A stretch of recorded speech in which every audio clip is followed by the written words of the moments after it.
When the information age began to dawn in the late 70s and the early 1980s, archivists were responsible not only for acquiring and arranging and describing records and helping historians, they're also playing a greater role than ever before in what is termed creating reality. Creating reality, what does that mean? So much documentation is being created these days, it has been the last 20 or 30 years, and yet only a small portion of records survive in archives. Many of these survive because archivists have chosen what to take and what not. And what is chosen to take and what not often will determine what researchers of future generations will see. So often personalities that emerge in history may not be what actually was the case to begin with.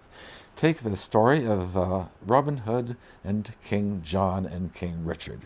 Now, history tells us, the way we hear it through the stories and the legends, that King John was a very bad king. He taxed people and he made the land bankrupt, and bad guy King John.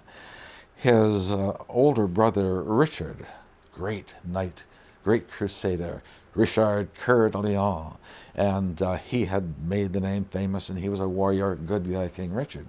However, when you look into the archives that have survived, who are the archivists in those days?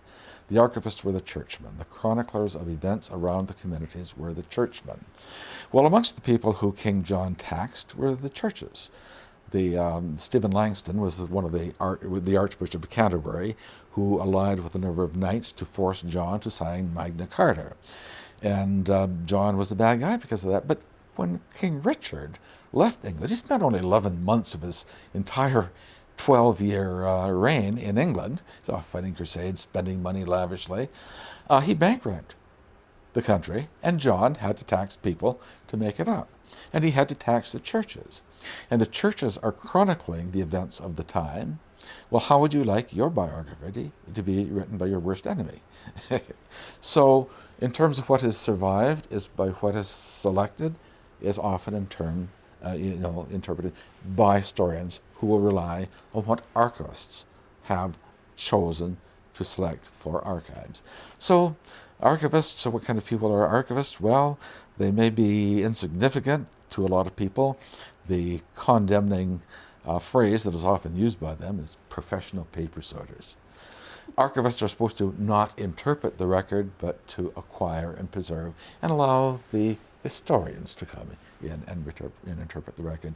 But in the information age that we've evolved into, managing records is so critical to our society. Electronic records, worrying about such things as legality, copyright has to be concerned. Freedom of information is an issue nowadays with archives.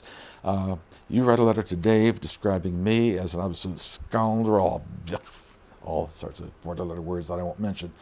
Dave, out of the goodness of his heart, leaves his records to an archives, and along comes Eddie Keane or whoever, the Edin's son. Wow, what juicy stuff there. There it gets plastered. I could sue you for libel, and I could sue Dave for putting the records into the archives, and I could sue the archives for disseminating libelous material. So there's all kinds of legalities that we have to worry about nowadays, which they didn't worry about back, say, in the 1970s when I had started out in archives. And so archivists have to be familiar with the law of their community. They have to be familiar with all aspects of what's going on, not just the historical things, because records are important today, have to be identified for permanent preservation. So it takes a well-rounded, multifaceted Renaissance person, as it were, to be a good archivist.